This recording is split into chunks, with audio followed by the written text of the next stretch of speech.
মাশাল্লাহ মাশাল্লাহ, আমরা এমএনএমপি তে চাই প্রত্যেক জেলায় জেলায়। দেখেন হুজুর কি বলে। আমার টেবিলের সামনে এখানে প্রাণের কোম্পানি রাখা, যেই প্রাণ আল্লাহর নবীকে অস্বীকার যারা করবে, শেষ নবী হিসাবে অস্বীকার যারা করবে, তাদেরকে ফান্ড করে, তাদেরকে টাকা দেয়, তাদেরকে লালন করে, তাদেরকে পালন করে।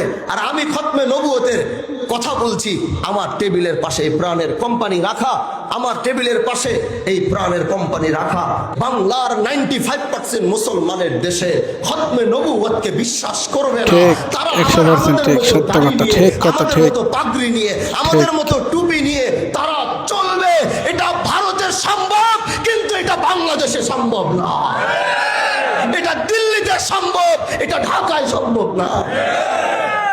আমার দেশ, আল্লাহু আকবার, যেই নবী আমার ইমানের অংশ, আল্লাহ আমার নবীকে আমার ইমানের অংশ বানিয়েছে। আমি যদি বলি আমি ঈসাকে মেনেছি, মুহাম্মদকে মানিনি, আমার ইমান থাকবে না।